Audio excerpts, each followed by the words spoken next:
I will call the remote hearing of the Environment and Natural Resources Finance and Policy Committee to order. Today is March 23rd, 2021. This meeting is held in accordance with Rule 10.01, which was passed and allows for remote hearings. All remote hearings are recorded and live streamed by House Public Information. For those of you at home who are just tuning in, we are starting the committee 15 minutes late because session went long. We will have the full hour and a half for the committee and adjourn at 2:45.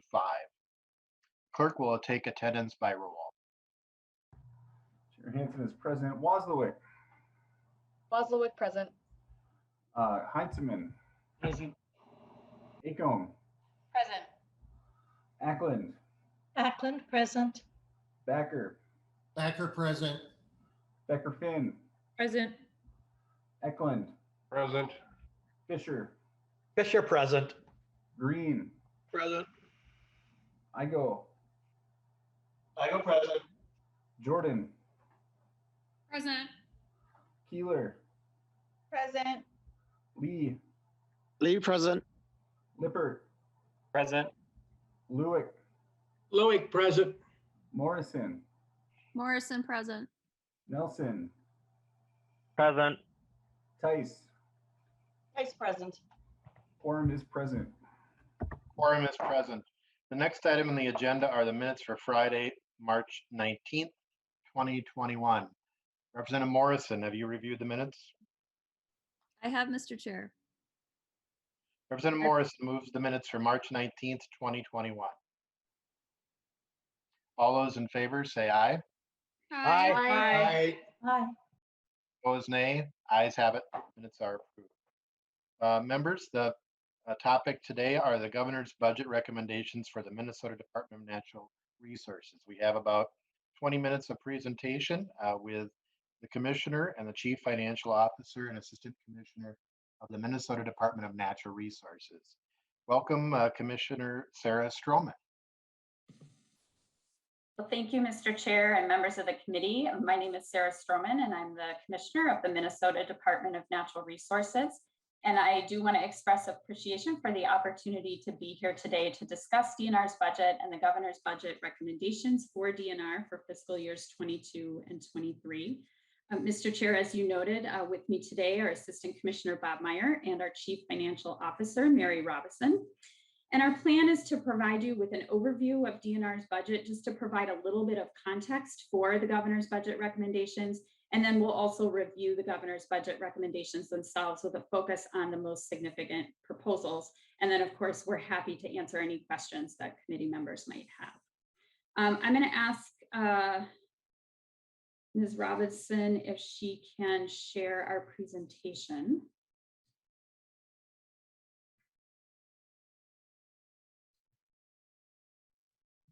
We have it. Perfect. And I think if you can just go ahead to slide 3, Mary.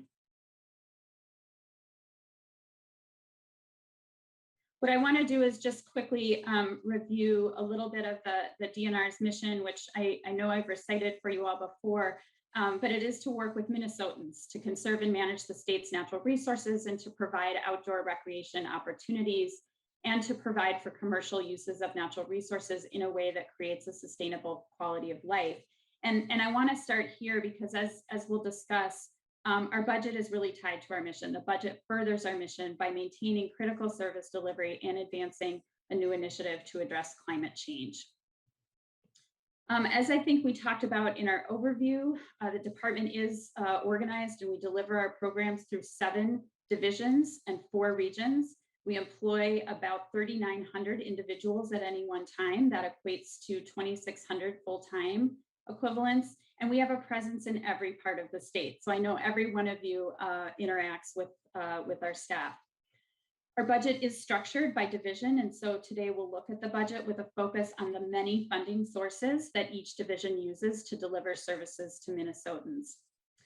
I do want to note that normally we would have each of our division directors here to meet with you and discuss their division's work and budgetary needs, but we found that's not very effective given the digital virtual format that we're in. So we wanted to include this slide as a way of quick introduction. And I know that many of you have met one or more of our directors and will continue to work with them, I'm sure, throughout the session.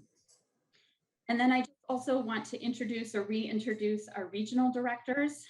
These often are the DNR representatives that you as legislators interact with in your districts and communities. And so we encourage you to reach out to our regional leaders with any questions you may have about local issues as well. Mr. Chair, at this point, I'm going to invite Mary Robison to walk you through the budget overview, and then we'll highlight the governor's budget recommendations. Ms. Robison, welcome. Thank you, Mr. Chair, members of the committee. For the record, Mary Robison, Chief Financial Officer for the DNR. My goal today is just to give you a brief overview of the DNR's overall budget, and then I'm going to pass it to Assistant Commissioner Meyer to go through some of our division-specific budgets. As you can see in this pie chart, the DNR has a number of different dedicated funding sources. This image starts to give you an indication of some of the complexity of our budget, but it really is just the tip of the iceberg. We spend across 50 different funds at the DNR. We have 15 different accounts within the Game and Fish Fund, which is that orange pie piece you see there, as well as 20 different accounts in the Natural Resources Fund, the gray pie piece at the bottom there, with revenue streams as diverse as timber, motorized vehicles, mining rents and royalties, etc. So we really do have a really wide variety of activities and funding streams here at the DNR. You'll also notice that the general fund, which is the light blue pie piece on the top right, is about 24% of our total budget. This is the 2021 budget for a total of $1.3 billion.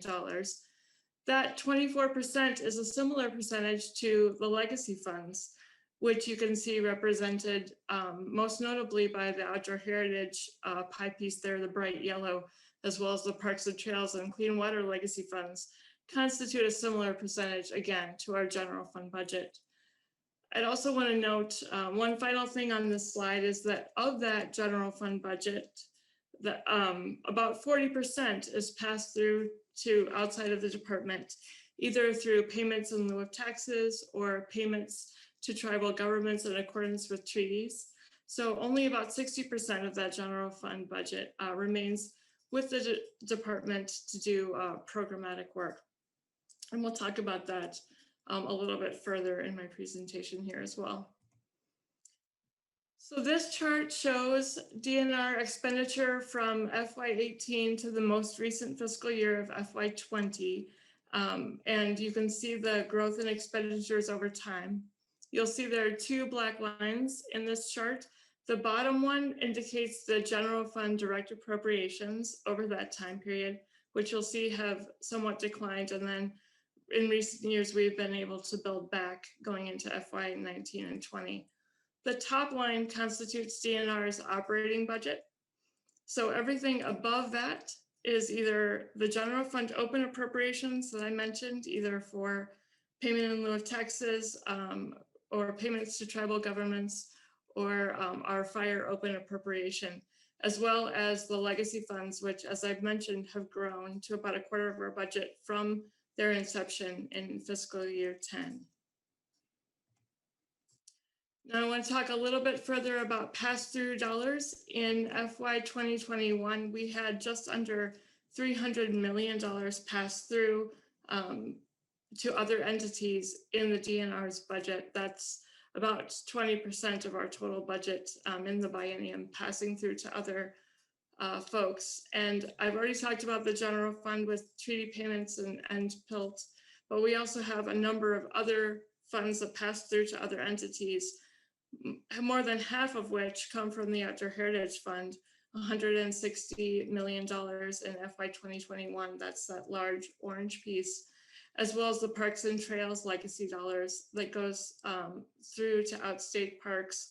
That's the yellow pie piece you see there, as well as LCCMR or environmental trust dollars that pass through, and then pass through dollars also within grants in the Game and Fish Fund and the Natural Resources Fund as well.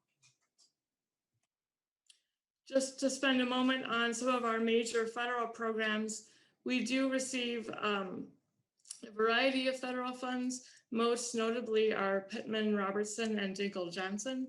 What these are federal excise taxes on things like guns and ammunition and gas that are apportioned out to all states based on a variety of factors, including hunting and fishing licenses sold in each state. And by state and federal law, these funds are deposited into the Game and Fish Fund. Outside of Pittman Robertson and Diggle Johnson, we also have a variety of federal grants. In FY 20 and 21, these grants constituted about 5% of our total budget, or about $72.5 million. I just wanted to mention a few of the most notable grant programs. We do have the Coast Guard program that is administered by our Division of Enforcement.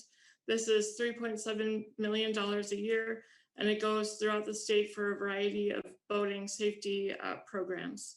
We also have the Coastal Zone program, which is about $1.6 million a year for the purposes of balancing economic development and natural resource protection within the coastal zone.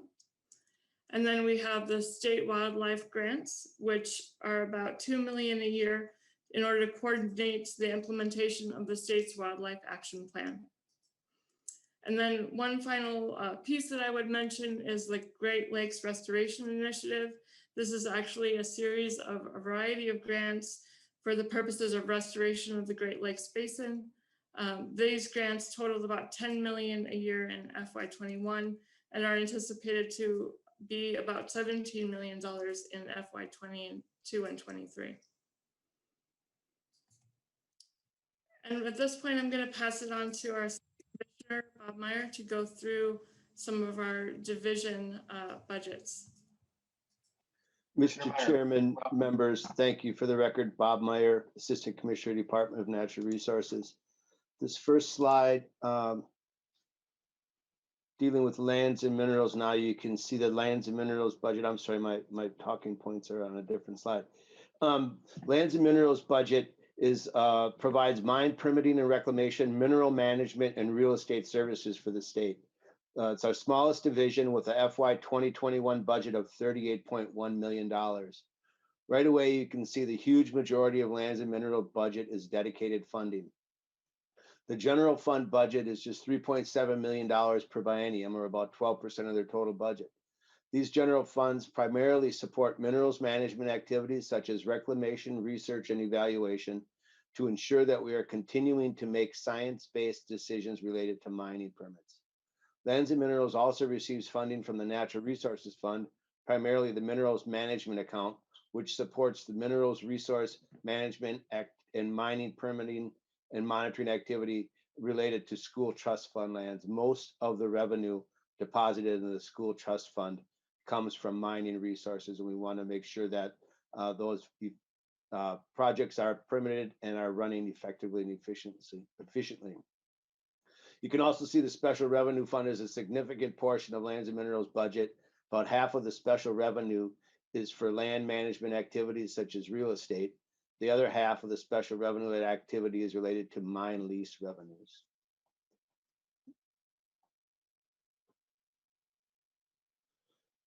The next slide focuses on ecological and water resources, which works in three main service categories: conservation assistance and regulation services, ecosystem management and protection services, inventory monitoring and analysis.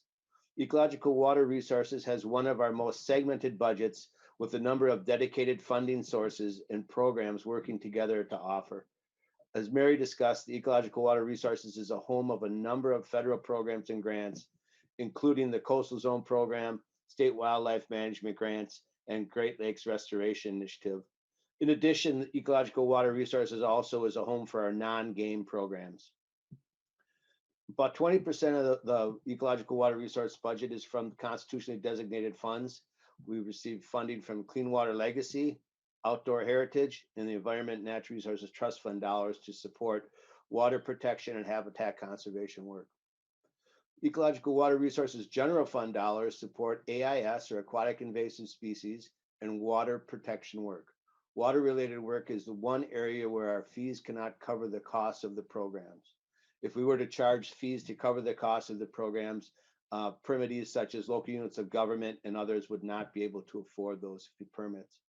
So the $37 million in general fund budget for ecological water resources plays a key role in protecting the state's waters, along with our water management and aquatic invasive species accounts in the Natural Resources Fund. Game and fish funds include the Game and Fish Fund operating account funds and heritage enhancement funds for the fish habitat in lakes, rivers, and streams. It also funds surveys, monitoring, and technical assistance to improve wetlands, forests, and prairie habitat. The other funds you see here refer primarily to our Reinvest in Minnesota programs and dollars in the remediation fund. Next slide, please, Mary.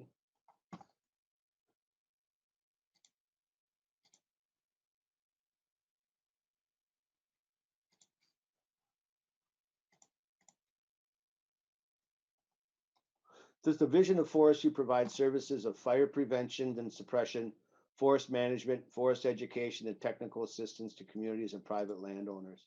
Right away, you can see I'm sorry, I'm jumping around in my notes because these slides are a little bit out of order. General fund includes the open appropriation for fire suppression, which is about $32 million for the biennium. General fund is also one of the major sources of forest management funding. Forest management is paid for across the general fund, forest management investment account, and the heritage enhancement account in the Game and Fish Fund. The heritage enhancement account also pays for invasive species activities. The special revenue fund includes the operation of our state's forest nurseries, and we'll talk more about that later today as we get into specific budget initiatives, as well as cooperative agreements.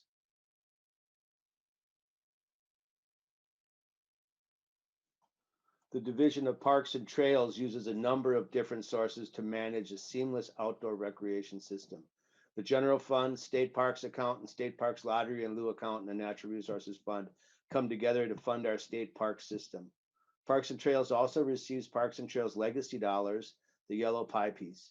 It's important to remember that Parks and Trails Legacy funds cannot be used for state park operations.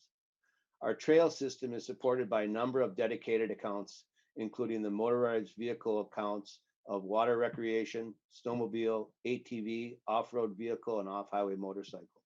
These accounts get their primary revenues from vehicle registrations and from gas tax receipts. The division also receives game and fish funds that support water access sites, which is also the primary focus of the water recreation account. The special revenue account contains revenues from sales, tours, and lodging, such as the Douglas Lodge revenue account.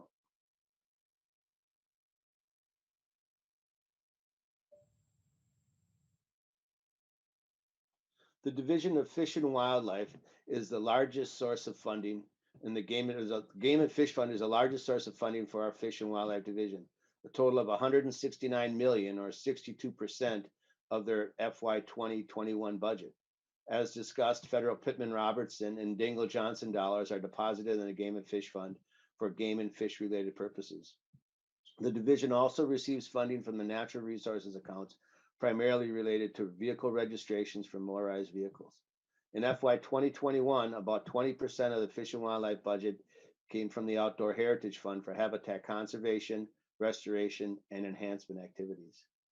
Fish and Wildlife also administers our licensing system, which administers 1.5 million licensed anglers, 550,000 licensed hunters, and 7,000 licensed trappers in the state of Minnesota. And I just want to give a shout out to these hardworking employees, because these folks made sure that everyone who wanted to get outside this past year and hunt or fish or recreate were able to do so legally and stay out of trouble.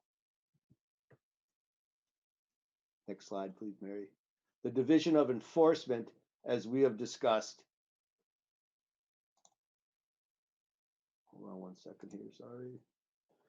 Division of Enforcement is funded by several dedicated funds, with the largest portion of its budget coming from the Game and Fish Fund.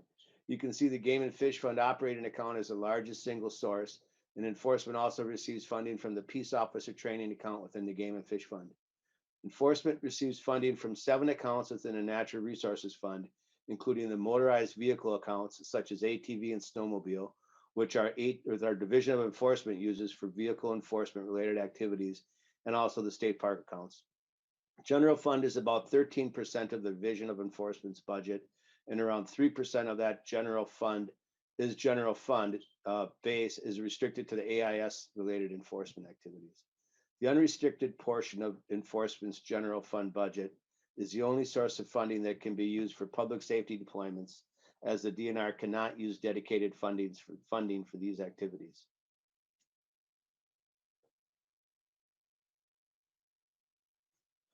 Our Division of Operations Services or Operations Support includes our leadership, as well as services such as communications, human resources, legal, finance and budget, diversity, fleet, and building services. These activities are paid for through internal billings. Operations support also includes administration of pass-through dollars from the Outdoor Heritage Fund and Environmental Trust Funds, for which you can see the appropriations here. The only general fund appropriations that our operations support received in FY 2021 were for agency-wide legal costs. I will now turn the presentation back over to Commissioner Stroman to walk through our 22-23 governor recommendation proposals. Commissioner Stroman. Thank you, Mr. Chair. I'm happy to continue. As I think all the committee members are aware, the governor has framed his budget around the COVID-19 recovery for the state of Minnesota. Obviously, during the COVID-19 pandemic, Minnesota's outdoors and natural resources played a really important role for Minnesotans to enjoy safe and healthy outdoor activities. And so this budget really recognizes that. And our budget is organized into four themes to make sure that we can continue to connect people with the outdoors, mitigate climate change, proactively manage natural resources, and address our operational needs. So we'll walk through the major proposals in this budget by these themes. So that first theme is connecting people with the outdoors. And the first proposal we'll talk about is investing in watercraft recreation. In Minnesota, we know we have 2.5 million acres of rivers and lakes. And so those acres of water give Minnesotans really a first-class water recreation system. We have about 820,000 recreational watercraft registered in Minnesota. Those numbers were from 2020. The rising cost of maintaining and improving watercraft access sites, driven both by aging infrastructure and evolving user needs, as well as expectations, exceeds our current funding levels. Boaters, paddlers, lake associations, as well as local governments are increasingly asking and in some cases demanding better infrastructure to support the state's water-based tourism and recreational system. This proposal recommends an investment of $3.7 million from the water recreation account in fiscal years 22-23 through increased watercraft registration fees. These fees have not been raised since 2006. I'll also just note that the increases range from $1 for boats owned by nonprofits to $40.50 for a pleasure craft over 40 feet in length. And fees are paid once every 3 years. So if you do the math, the annual increase on that pleasure craft over 40 feet in length is $13.50. More than 70% of registered boat owners will pay less than a $4 annual increase. Among the needs that this $3.7 million investment from the water recreation account would address are the rehabilitation of existing public water accesses in collaboration with local government partners, enhancing the operation and maintenance of public water access sites and state water trails, such as adding docks or portable toilets to sites that don't currently have them, preventing the spread of aquatic invasive species by adding boat cleaning areas, and better serving Minnesotans with mobility challenges by upgrading facilities to meet current ADA design standards. The fee revenue would also address a $1 million structural deficit in the water recreation account. And I'll just emphasize that without this additional fee revenue that this proposal would generate, these critical improvements and maintenance issues won't be addressed at public water recreation sites. Next, we'll talk about the proposal to maintain our park and recreation area experiences. And as I know you've all heard me say many times, and will probably hear me say many times before session is done, and as all of you have seen for yourselves, Minnesotans are really embracing outdoor activities, and we've seen that in record numbers, and that's been to manage the stress and the anxiety and to find healing and solace in nature. This past year, our state parks, trails, and recreation areas played a really important role in providing access to these benefits to all Minnesotans. To help ensure that Minnesotans continue to receive many of the services they expect and have been enjoying at state parks and recreation areas, this proposal recommends a modest increase in state park vehicle permit fees. We're proposing to increase the annual permit by $10 from $35 to $45. That's the annual pass for one vehicle. And the daily permit fees would increase by $3. So that would go from $7 to $10. There would be lower increases for disability permits and second vehicles, as well as lower increases for nonprofits and resort owners. The proposed budget will allow an increased investment of $1.7 million over the biennium for state park and recreation area operations, and make considerable progress toward addressing a long-standing structural imbalance that we have in the state park account. So as I said, this proposal addresses challenges to our capacity to maintain the state's park and recreation area experience that Minnesotans deserve and desire. These current challenges include increases in visitation and operating costs that require additional resources to keep up the basic public services and security and meet those public expectations.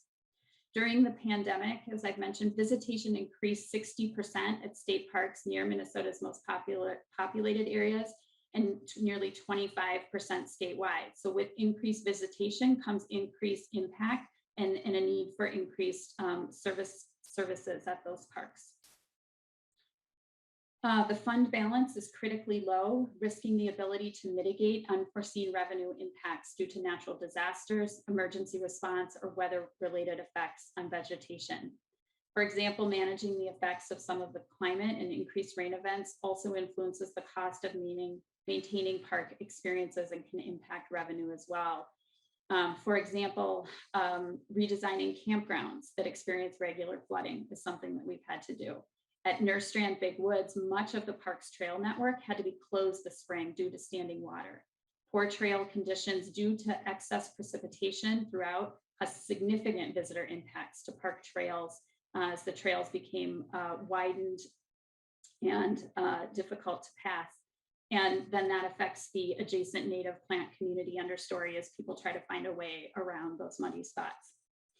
So we had to install barriers and signage over long stretches of parks trails to minimize those visitor impacts to spring wildflowers.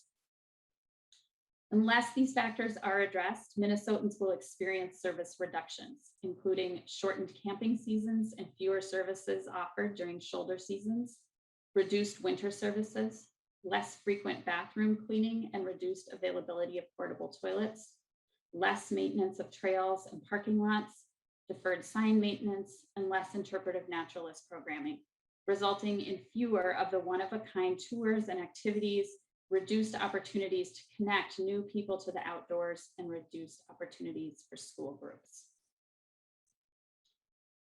I'll move next to the theme of mitigating climate change.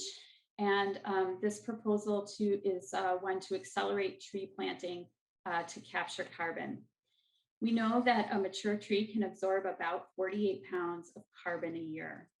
So if we increase the number of trees in Minnesota by reestablishing forests on open land and improving tree cover on existing forested land, this is a common sense and cost-effective approach to offsetting greenhouse gas emissions. I know this has been a topic that the committee has discussed previously. This particular budget proposal in the governor's budget proposes $2.6 million in general fund investment to expand the tree growing capacity at the state forest nursery and to provide incentives on to establish trees on open land and increase tree density in existing forests. Specifically, the investment increases the capacity of the state forest nursery. It provides incentives to private landowners to replant trees on open lands, and increase the density in existing forests. We've established an initial goal to plant an additional 12 million trees, which when full grown will achieve an additional 5 million tons of greenhouse gas emission offset by 2025. Right, I'm gonna move to the category of proactively managing our natural resources. And the first proposal in this category is advancing and modernizing DNR's forest inventory. We know that our forest lands are critical natural infrastructure to support recreation, habitat, and a sustainable economy, as well as to address carbon capture, as I just discussed. Our forest inventory system provides critical baseline data to inform management decisions on DNR managed forest lands. However, the current inventory approach relies heavily on ground surveys of forest cover. It's incredibly labor intensive and expensive. This budget proposal recommends a one-time investment of $1 million from the Natural Resources Fund to modernize our data collection approach to the inventory. By transitioning to new LiDAR technology, we will be able to collect more accurate data, more up-to-date data, and detailed data to give us a better picture of our forest inventory at a lower cost. The improved data will also enable DNR to complete advanced analyses of changes in forests over time.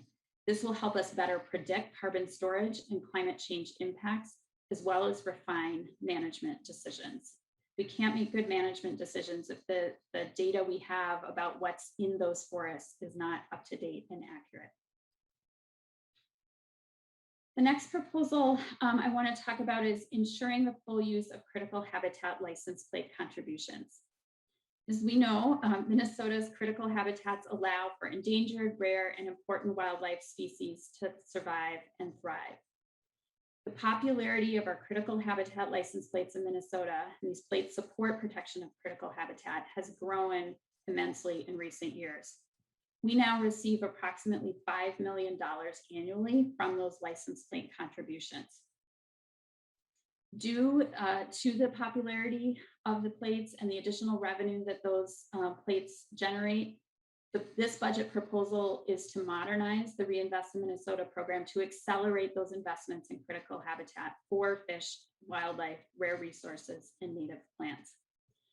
The issue is that the contributions from the critical habitat plates are only available for these intended uses of habitat conservation when equally matched by a separate private donation, and it has to be a one-for-one match. The qualifying private donations historically have been at about $3 million annually. So we're taking in $5 million in plate contributions, only $3 million in qualifying private donations, leaving a balance of about $2 million in critical habitat license plate contributions per year unmatched that we cannot use. So this proposal provides new options for ensuring that all of the critical habitat license plates can be invested.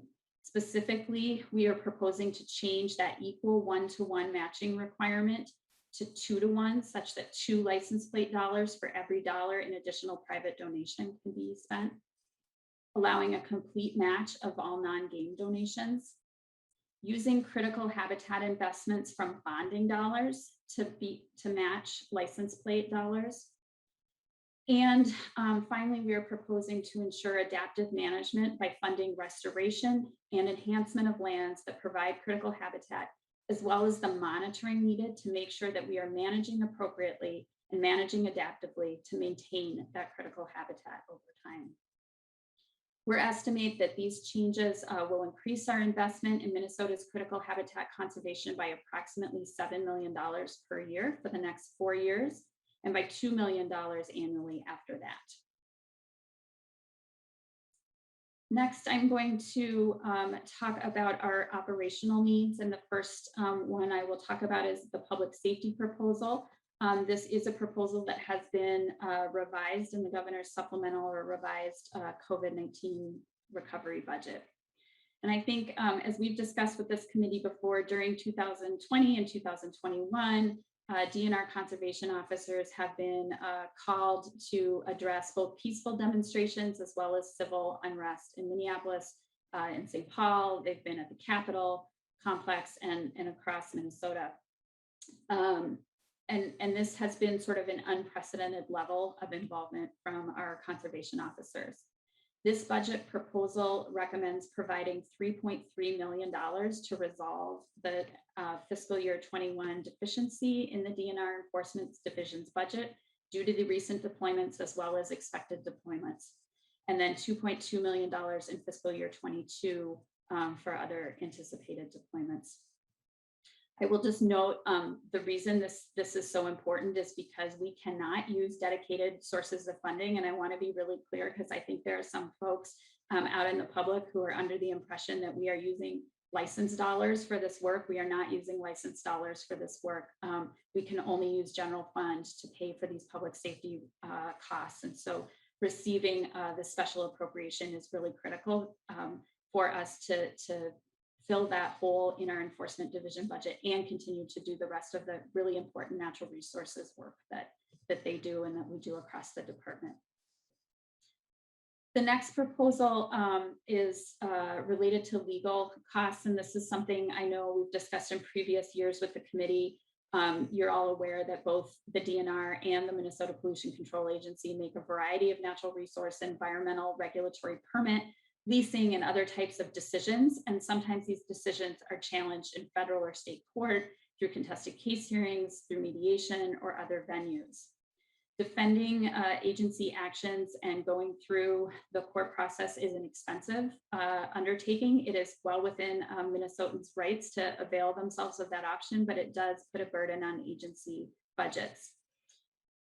So to adequately defend natural resources and environmental, regulatory, permit, and leasing decisions, the governor has recommended an appropriation of $4 million in fiscal year 22 from the general fund to support the legal costs associated with contested decisions by DNR and MPCA. So similar to what we've done in the past, the full appropriation comes to DNR, and then half of it is for DNR, half of it is passed to the Minnesota Pollution Control Agency.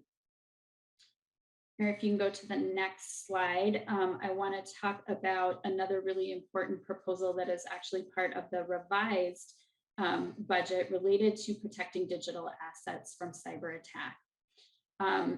As Assistant Commissioner Meyer noted, we had a lot of folks wanting to access license opportunities and other services through the pandemic, and many of them relied on an increased amount of online activity.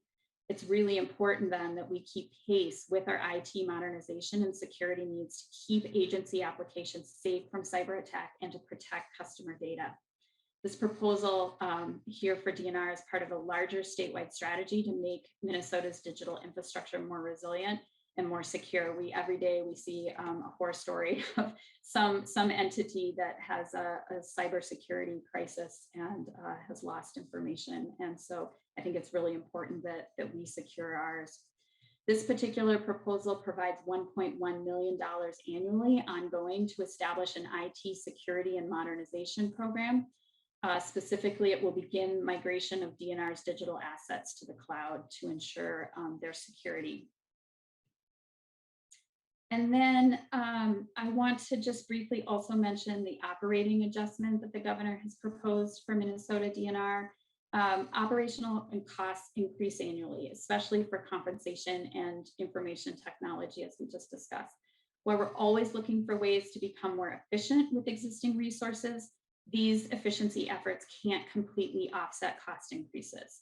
So this proposal has two parts. It includes a reduction of $2 million in fiscal year 21, and then an operating adjustment of $4 million in fiscal years 22 and 23.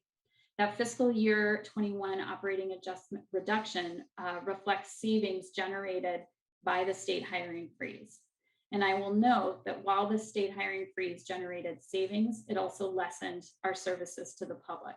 So for example, seasonal staffing levels were reduced across the state park system by 30 to 50%, impacting visitor services, delaying trail maintenance. Our AIS inspectors were late getting out. And so that delayed the work that they were able to do early in the season. So that's why the savings is reflected as a one-year proposal.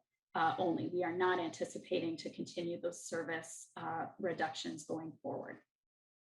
But looking forward, we will continue to look at ways to be more efficient throughout fiscal years 22 and 23. Some of the ways that we're doing that are completing the implementation of a service delivery model redesign in the DNR's business office throughout the state. We're examining opportunities to use a portion of COVID-related increase in telework post-pandemic, which will allow for additional efficiencies in office space. And we're deploying new technology tools, including electronic document management, new communication platforms, and work efficiency applications. So we will continue to explore and use these efficiencies, but I will emphasize that even with these efficiencies, cost growth continues to put pressure on budgets, and without additional resources, our service delivery will erode. So this proposed operating adjustment in the second in 22-23 of $4 million is just 0.3% of DNR's total budget across all funds and addresses just a portion of the anticipated inflation over the next biennium. There are a few smaller budget items that we'd just like to make sure you're aware of. And so I'm going to ask Assistant Commissioner Bob Meyer to run through those items. Commissioner Meyer.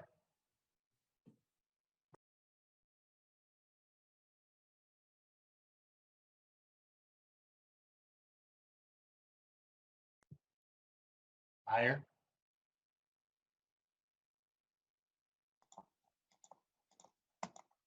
Sorry, Mr. Chairman, I was on mute.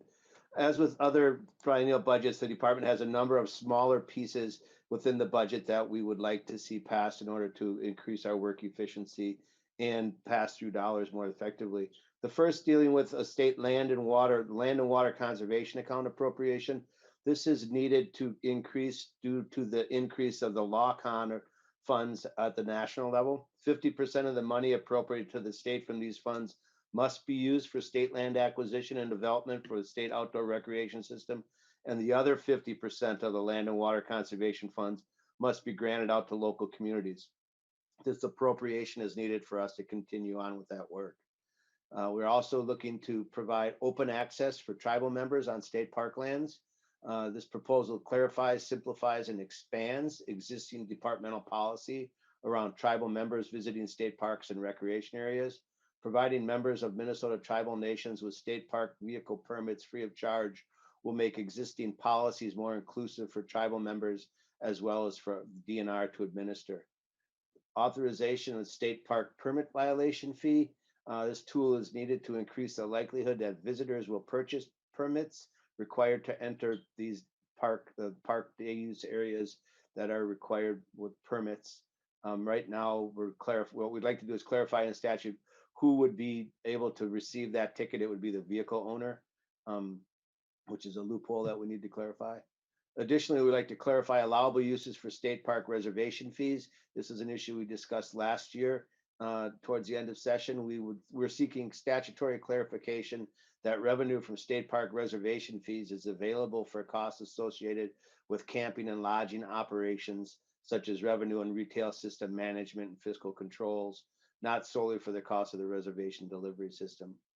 Additionally, lottery in lieu cost recovery for grant administration would allow us to receive up to 2.5% of the lottery in lieu appropriation for administrative costs, which we are not able to capture at this point in time. We have investment in state forest campgrounds. We discussed this with the Permanent School Fund Commission yesterday. The DNR operates 26 state forest campgrounds located on school trust fund lands, and currently all camping fee revenues from these campgrounds are directly deposited into the Permanent School Fund. This causes the DNR to rely on other funds for the maintenance and operations of these campgrounds. What we're seeking is the authority to capture 80% of the camping fees from the state forest campgrounds located on school trust lands to support the maintenance and operations, and also additional investment into these campgrounds to increase the revenue. It would be approximately $180,000 to $200,000 a year based upon use. It's really won't cover all of the costs of our operating costs, but it will allow us to continue to put money into the trust while getting some revenue for the operation and look for increased uses.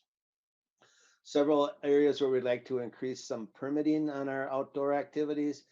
We've been in discussions with youth tournament organizers, and most of these organizers feel that it would be a good idea to support, or they do support our fishing tournaments and permitting for youth tournaments. Currently, they're not permitted, but by allowing these to be permitted, it will provide efficiencies as far as scheduling, posting and notification of where these tournaments are on our website. So fishermen and women can know where the tournaments are and maybe go to a different lake that's not as crowded that day. We'd also like to require permits for bow fishing tournaments. This would allow us to not only place them on a calendar, but provide conditions on the types of fish that can be used. And we are concerned that some of our native fish are being taken during these tournaments, and we would like to reduce that take. We're also seeking to clarify authority for existing permits and licenses. There are several licenses that were established by the legislature at the DNR's request that we inadvertently forgot to authorize the ELS fee. Some firearm safety fees and ELS fees and Game and Fish Fund fee activities would be supported by those changes. We'd like to simplify the aquatic invasive species surcharge that was passed last biennial budget, and thank you for your support on that. As you know, it was raised from $5 to $10.60 during the conference committee process. That change, that 60 cents or returning 40 cents to those purchasers is problematic, not only for the DNR, but for our deputy registers as well. We'd like to roll it up to $11. It generated about $109,000 a year that would be put into the account, which would help deal with a small structural imbalance. We have last year's and this year's lands bills that are sitting out there that do have a small fiscal impact as well. And thank you for working on those with us and getting those to where they are. We appreciate your support. There's several new items that have come in that we haven't been able to talk about within our budget in the governor's revised budget that came out last week. The first is $1 million to help support our chronic wasting disease activities, which would cover the Adopt a Dumpster program and also our monitoring and surveillance activities for the coming year. It won't cover the cost completely, but it will help reduce the amount that the deer hunters are paying to manage chronic wasting disease. And lastly, Mr. Chairman, there's a $3 million pass-through grant to the Red Lake Nation for aquatic invasive species response.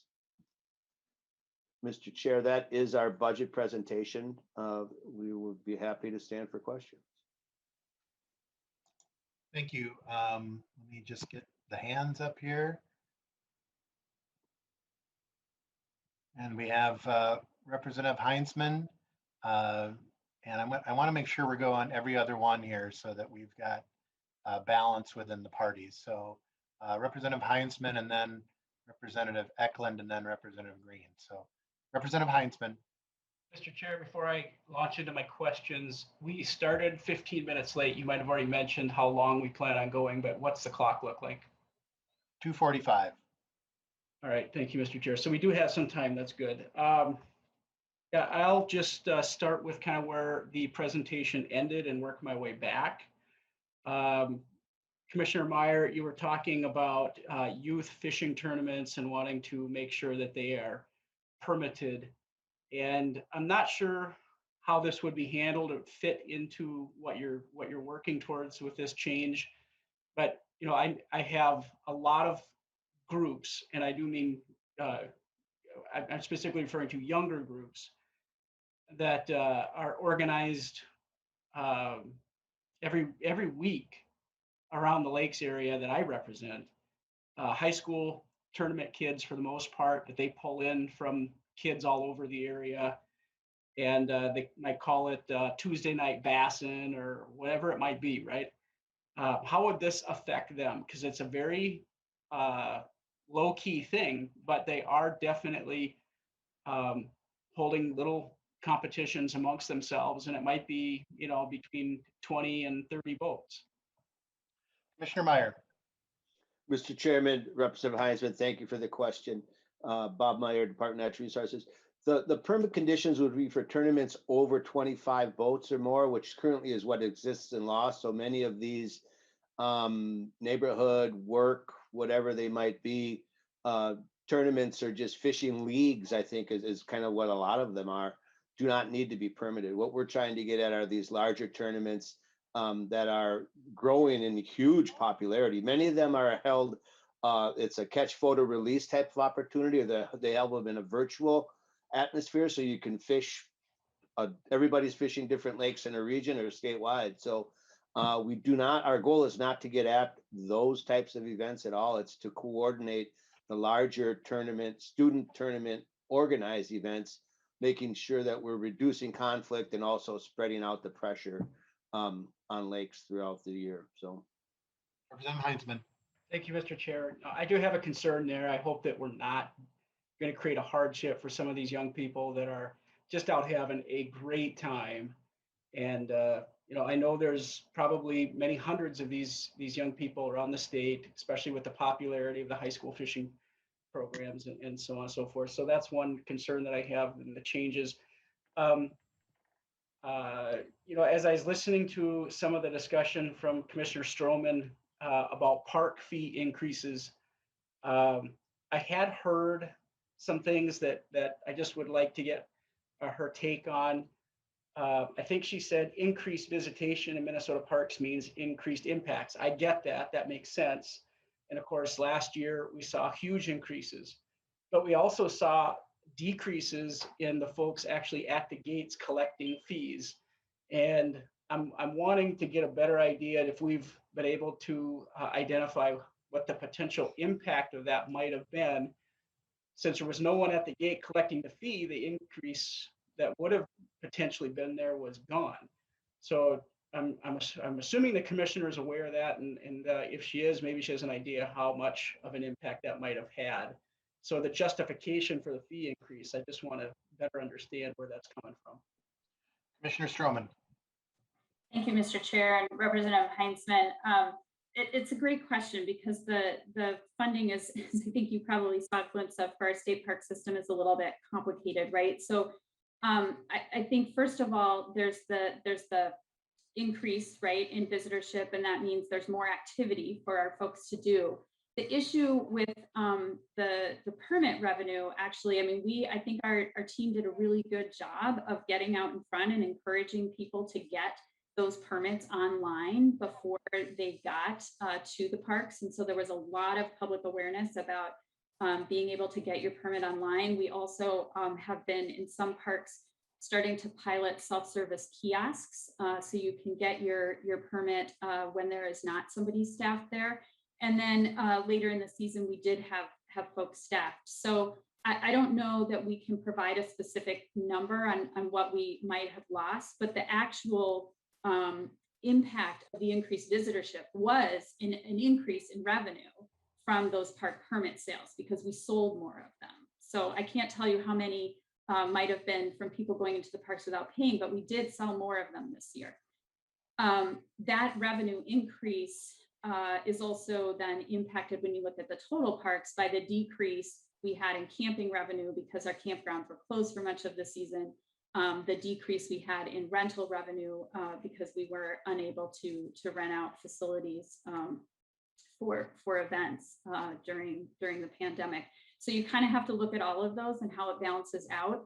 So even if we expect, though, increased visitation and increased permit sales, that is not sufficient to, one, eliminate the increase in costs from inflation, labor costs, IT costs, and the impact of more visitors, which means more maintenance in the park.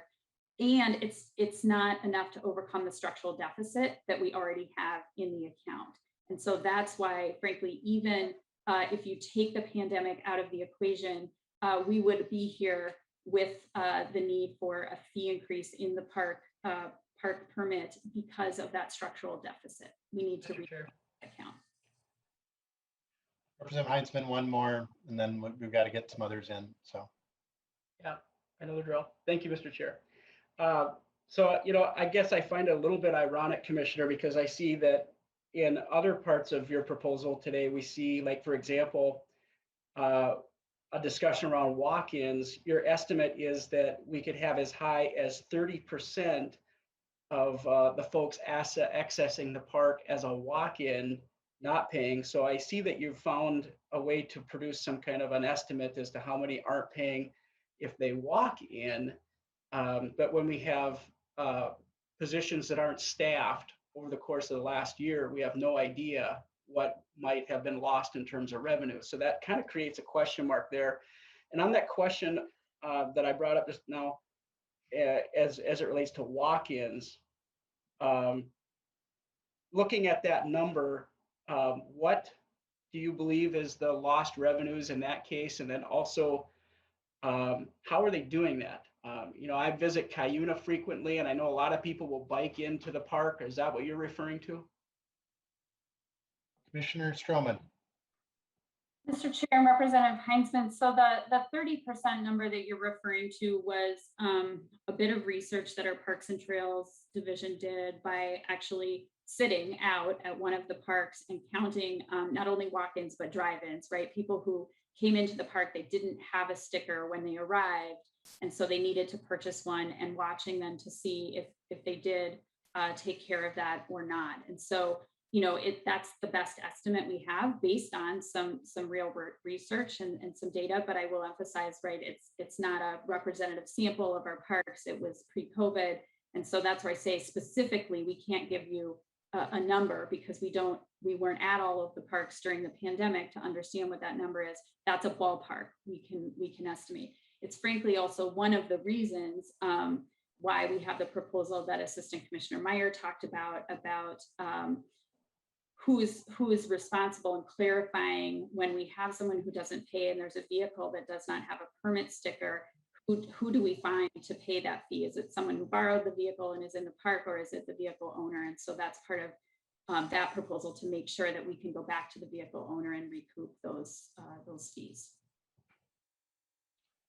Representative Heinzman, I'd like to go to the next question and then maybe cycle back to you if that's okay. That would be great. Thank you, Mr. Chair. Representative Eklund. Thank you, Mr. Chair, and thanks, Commissioner Stroman and your staff for the presentation. I got three questions. First one is the DNR eligible for any federal COVID-related expenses? I'm thinking especially around mining and or forestry, and I'll follow up with my reasoning for asking that. Commissioner Stroman. Mr. Chair, Representative Eklund, so I will answer both going back. There was some federal funding we received from prior COVID relief funds, and our CFO, Mary Robison, could talk about that. I think going forward in terms of the funding that is available, we're still find all of the information regarding eligibility requirements. So we know there will probably be items within the DNR that will qualify, but at this point, until we have all the information on eligibility, it's a little bit too early to speculate on what specific pieces might fall into that. And I just ask Ms. Robison, if I missed anything critical in that answer, you can let me know or let the committee know. Ms. Robison. Mr. Chair, members of the committee, I think the commissioner addressed it. At this point, there are many unknowns, so we'll keep folks posted as we learn more about eligibility. Representative Eklund, follow up. Thank you, Mr. Chair and Commissioner. The reason I asked that is because I have a bill in that would provide relief to loggers, and it's directly related to the Verso paper mill shutting down, which is at least partially COVID related for their shutdown. So I'd really like your staff to dig into that quickly and see if we can do something that could provide some relief for this bill as it's going forward. Thank you on that. The second question I have is the money that we appropriated to the chronic wasting disease, where did it go? It seems like it just kind of disappeared. So if I could get some feedback on what has been done and what we're doing moving forward. Commissioner Stroman. Mr. Chair and Representative Eklund, I'm going to let Commissioner Meyer answer that question since he oversees our Division of Fish and Wildlife. He will have a more specific answer than I can give you at this point. Commissioner Meyer. Mr. Chairman, members, thank you for that. Representative Eklund, if you do not see our quarterly reports that we submit to the legislator, to the committees, we can certainly get that for you. I have the next quarterly report sitting here in my inbox right now. We received 1.87 million general fund last biennium, 1.595 FY20, and then 275 in 21. Our actual costs for our CWD program in FY20 were 2.77 million, and last year 1.95 million, since we did not do mandatory monitoring. You did not need to drop your deer off. It was voluntary. So all of our costs are on an annual basis, roughly $2.7 million a year. And we received some general fund, but these activities are subsidized heavily by deer hunters throughout the state. Thank you, Mr. Chair. Representative Eklund. Yep. I will certainly take a look at that report, and it just seems like, especially without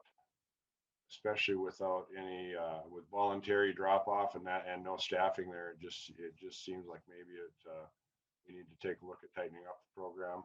The third question I have is about the park fee increases.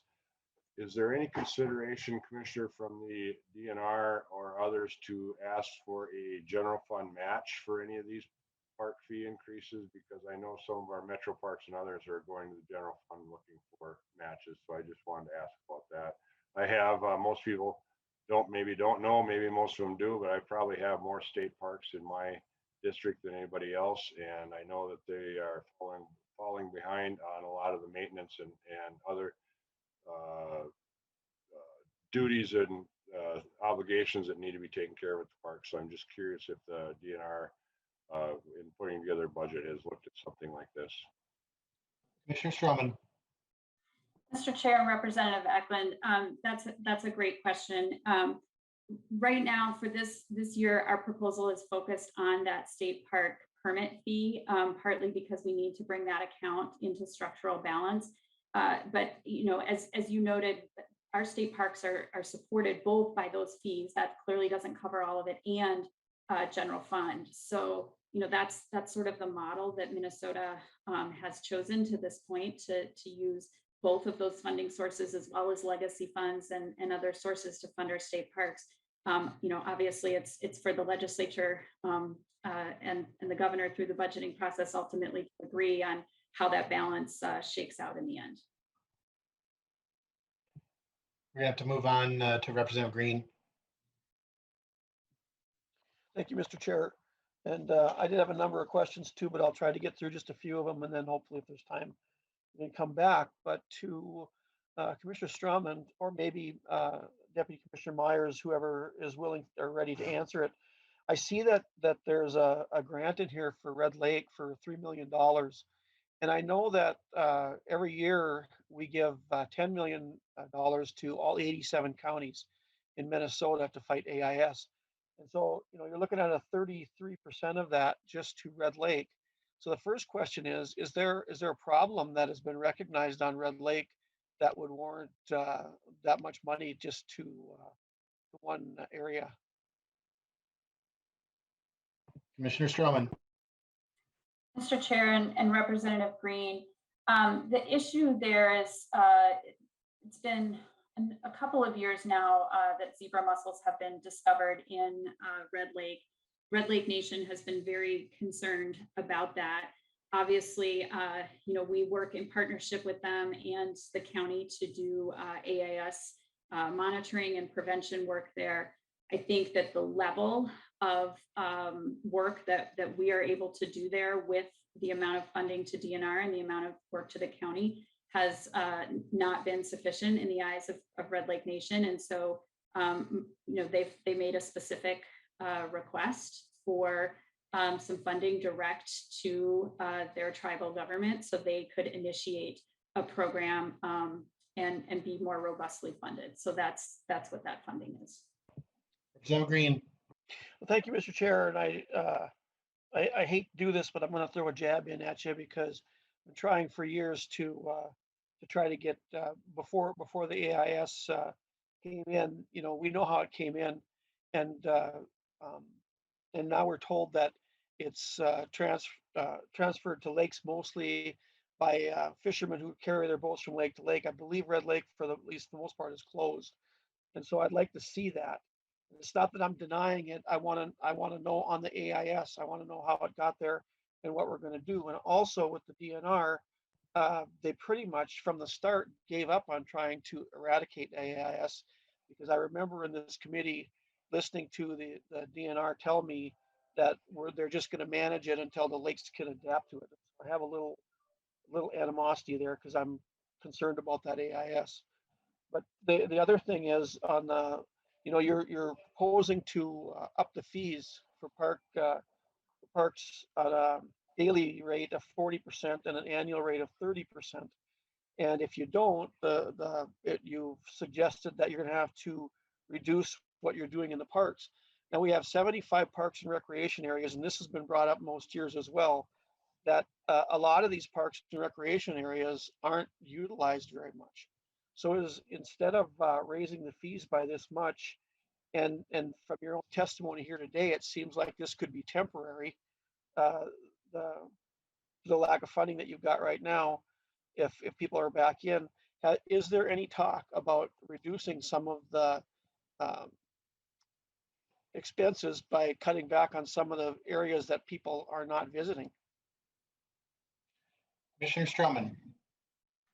Mr. Chair and Representative Green, that essentially is already how we manage the state park and recreation area system. We manage it via in accordance to a system plan that we have created for the parks, which puts park and recreation areas into categories, and then they are managed according to that. So the core destination parks, we have destination parks, we have core parks, we have rustic parks.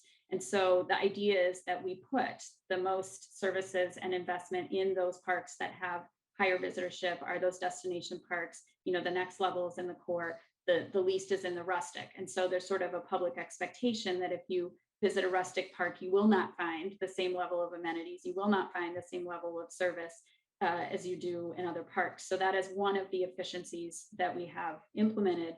The reality is, all of our parks now, while they're seeing differing levels, many of them that had not received, high visitation received more over the last year. And so, we want to make sure that we can maintain a consistent level of service across all of the parks according to the system plan and the level at which they are slated to be managed.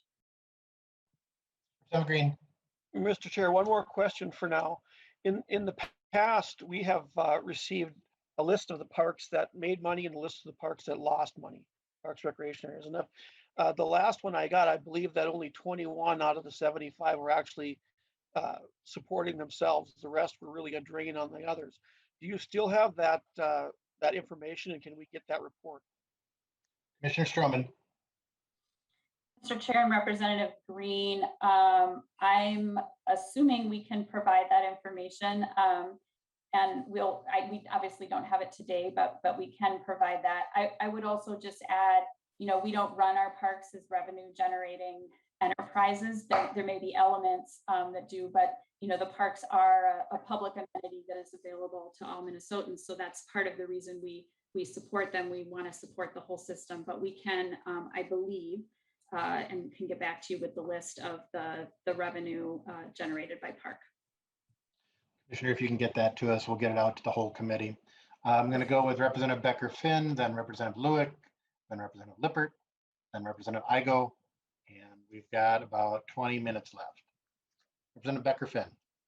Thank you, Mr. Chair. And first, I want to note for the record that about 50,000 acres of Upper Red Lake are open for fishing to non-tribal members, just so folks are aware that that is the case. And I don't think the zebra mussels know exactly where that boundary is between the tribal boundary and the non-tribal boundary.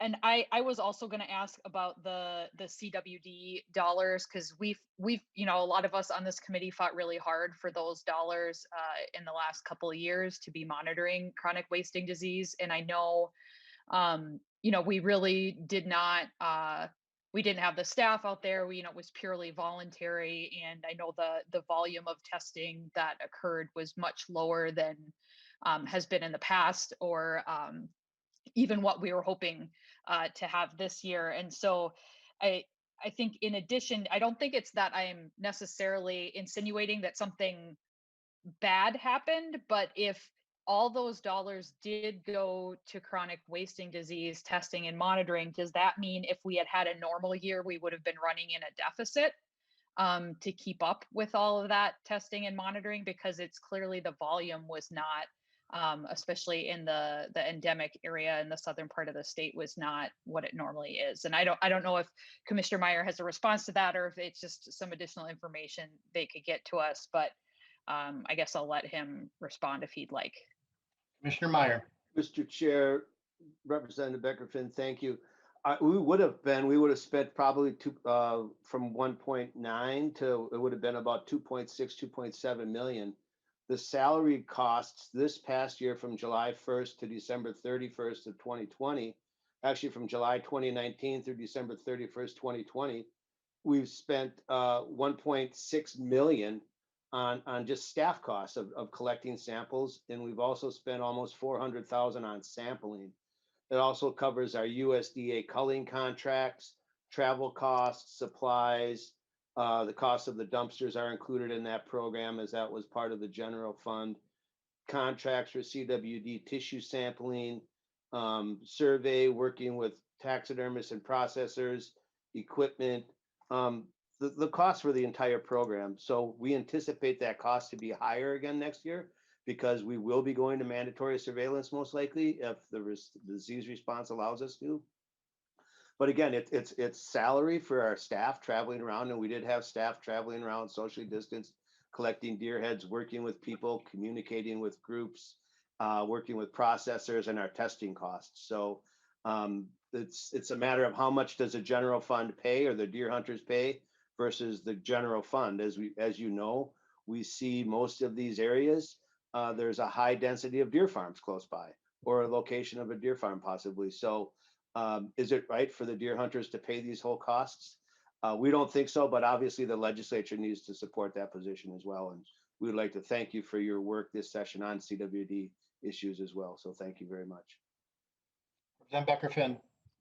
Thank you, Mr. Chair. And I guess, part of my point is that we're not anywhere near being done with that wildlife epidemic with chronic wasting disease. We might all be sick of talking about it, but it is still something we definitely are still going to have to deal with. And I guess that your answer just highlights how expensive it is for us to continue in the Environment and Natural Resources budget, in the Game and Fish Fund from our deer hunters to pay for this in so many areas of the state.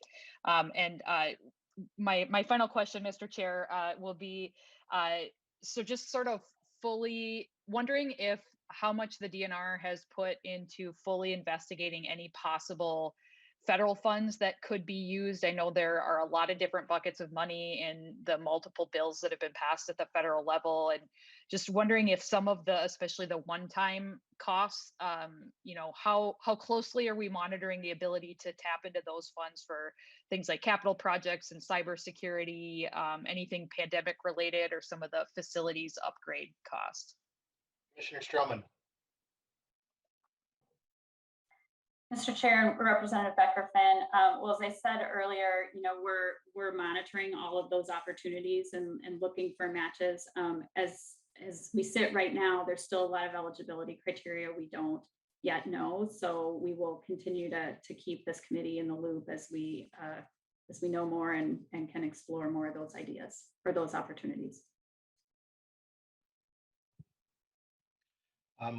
We would, just if I can interject here, and maybe Representative Heinzman can nod if he's in agreement, but we would certainly like the legislature to be involved as a partner in seeing where we can achieve some of those federal dollars, because clearly there are COVID costs that the agency had, and when the money is coming in, I think we have some ideas of how to make that happen, and we'd certainly prefer to be a partner in doing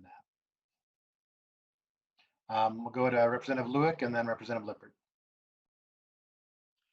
Thank you, Mr. Chair, and thank you, Commissioner Stroman and Assistant Commissioner Meyer. Just want to again reiterate our thanks from up in our area for the work that the conservation officers are doing with public safety, our deputy sheriffs, Fond du Lac police force, just trying to keep the peace up there as we are well over halfway in completing that Enbridge pipeline. My question revolves around the proposal to sweep 80% of the fees coming off the school trust land campgrounds. Currently, as I understand, all of them are going into the school trust fund now. This looks like I'll just quite blunt, this looks like a little nibble at a huge problem because, and I've got some real difficulty with this proposal because it doesn't really identify the big picture here. We've got well over 200 public accesses on to our lakes and streams that are on school trust land. Yet we're, as far as I know, we're not sweeping a nickel of the revenue that we collect relative to boats and that type of stuff, fishing license, all the other things that we use to fund that area. So I would ask that we kind of back off on that proposal and look at this on a more global basis because we continue to try to straighten out the complicated mess we find ourselves in with uses of school trust land that completely escaped the Minnesota Constitution and the requirement that we produce revenue from those lands. So I would ask that to consider pulling that back and let's sit down and look at this on a much more global basis with some huge, I mean, I believe, and this is a very dated estimate, I believe that the value of the real estate on those public accesses, and this is 5-6-year-old estimate, it exceeds $80 million of school trust fund land that we're using for public accesses with zero reimbursement. So I would be very cautious about nibbling at this because there's a huge 900-pound gorilla sitting in a room about really recognizing that we got big issues yet on how we're dealing with the use of school trust funds. So that's all I've got. But again, appreciate the hard work on keeping the peace up in our part of Minnesota. Thank you. Commissioner Stroman. Mr. Chair, if I may address that really quickly. Commissioner Meyer. Representative Lueck, we completely understand your concerns and we're working through the compensation on the water access sites. As you know, statute directed us about 4 years ago to sell some lands and use those dollars to compensate the trust for those sites. We're going through that and we'll brief the commission on that shortly. As far as the state forest campgrounds, this is an area where we're subsidizing the trust since all the revenue are going into the corpus, and it's taking about $200,000 a year to operate those campgrounds. And as we talked about, Commissioner Strawman talked about, we don't have enough money to operate the parks that we have. So we need to have a realistic conversation, and we would like to do that with the commission about how do we operate these types of campgrounds. And it is farther than the campgrounds. It's all of the DNR subsidization. It's where it's not being subsidized. How do we compensate? And we're working on those tools in the toolkit. We need to figure out how to fund those tools. So, Mr. Chairman, thank you for the opportunity just to address Representative Lewis's concern. And we look forward to working with your committee and the Permanent School Fund Commission and the Office of School Trust Lands on this important issue. Representative Lippert. Thank you, Mr. Chair, and thank you, Commissioner Stroman. I know that upgrading the facilities at the nursery in Medora is key to meeting the goal of planting 12 million trees by 2025. Wondering if you could just say more about the need and also how that fits into your general fund request as well. Commissioner Stroman. Mr. Chair and Representative Lippert, thank you for that question.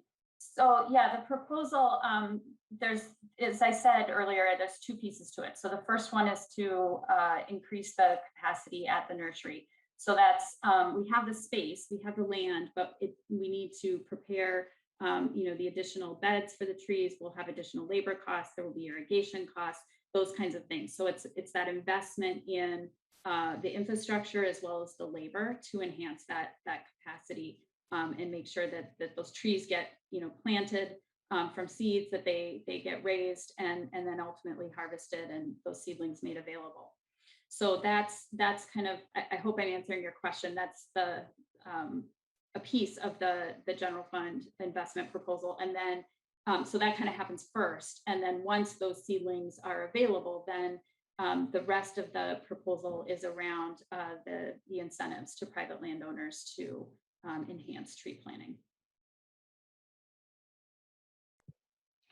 Commissioner Stroman, perhaps the question is, what is a capital expense and what is a general expense? What goes into Representative Lee's Capital Investment Committee and what stays within this committee?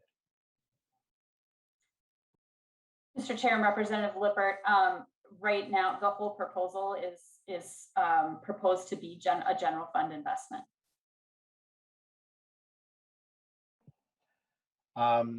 Representative Igo.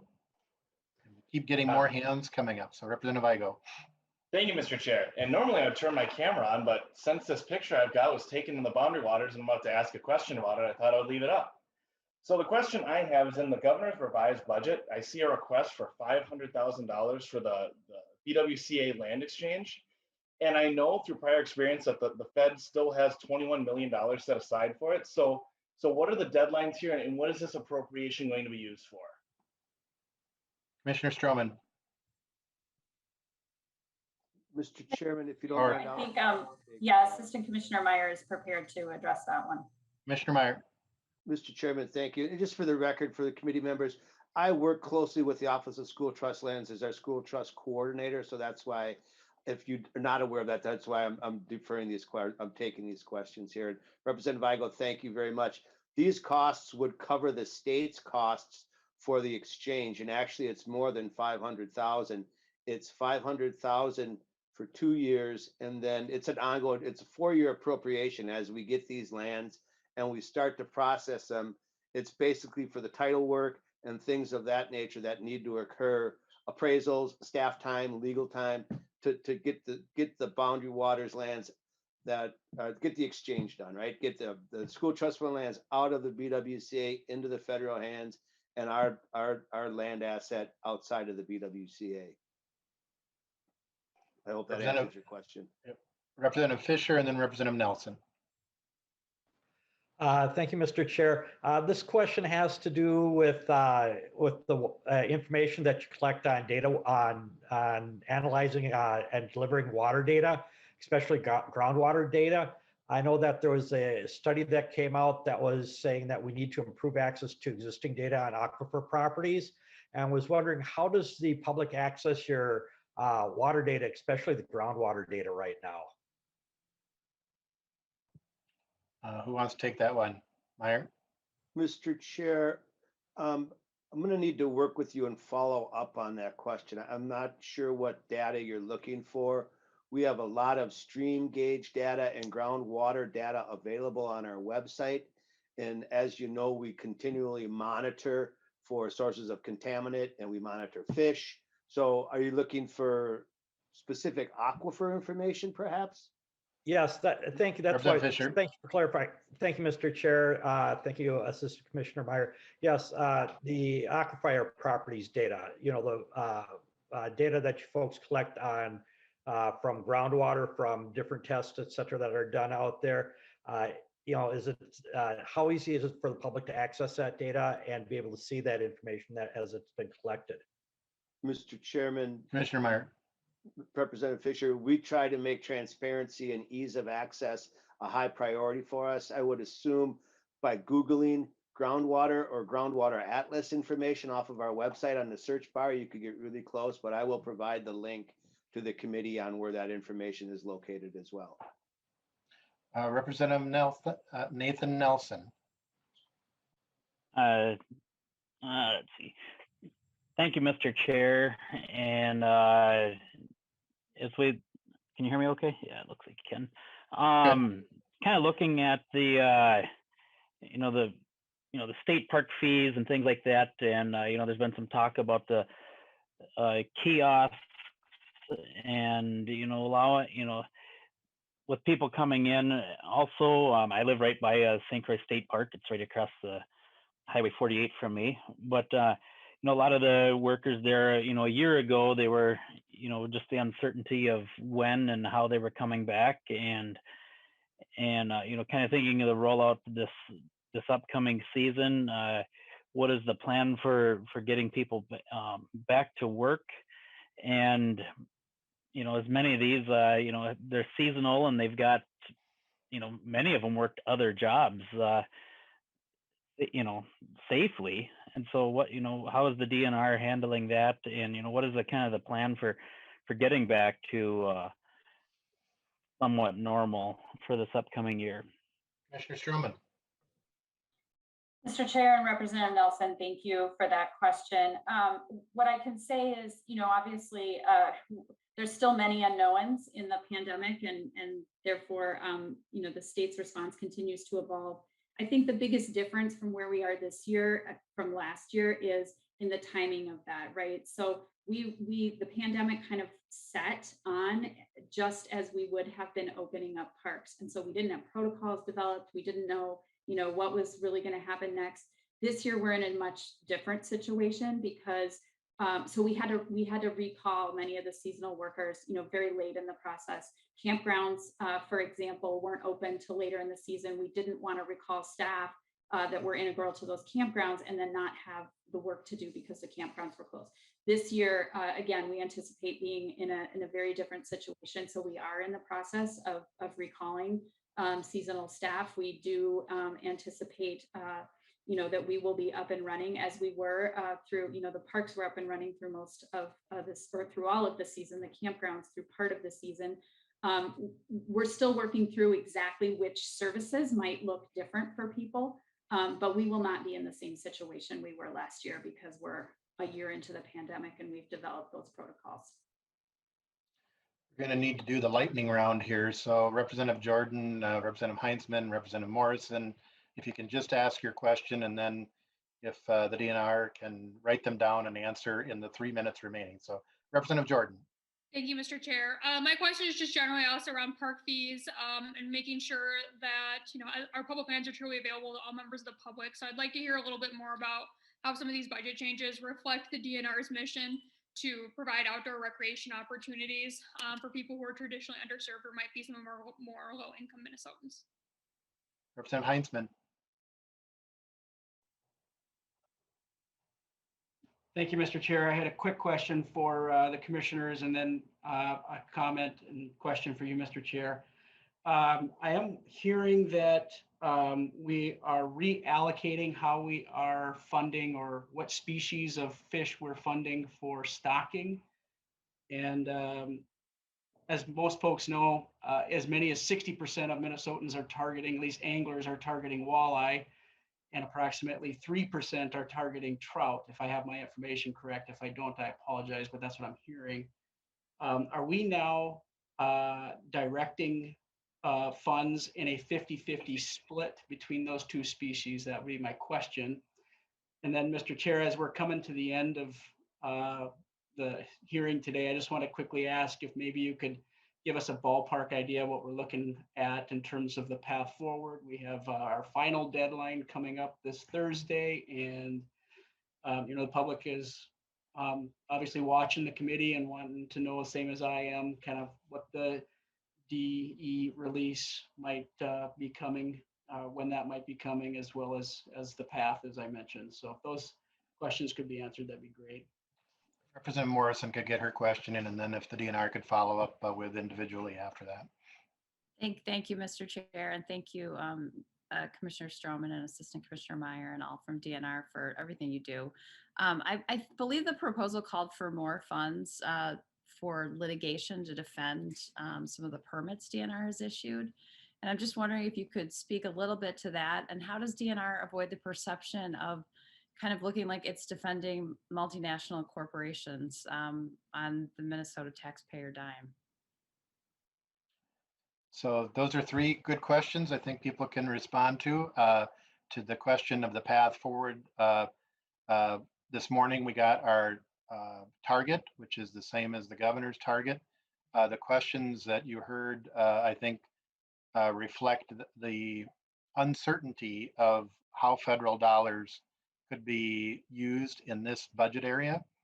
We would like, and I would invite you, Representative Heinzman, to work with us and with the agencies on how we can capture some of those funds because they would then have an impact on the overall budget. So if we can, and I think the commissioner said that that was fluid. So there's still a bit of uncertainty in terms of how the federal dollars come into this. We will hear on Thursday. We do not have Friday scheduled for a meeting, but it's fluid in terms of how we're going to work on the DE. I'm looking for some additional guidance, but would like to work with everyone here to get this completed. And with that, I see our time is up and I don't want to get into trouble with the timekeepers. So we are adjourned.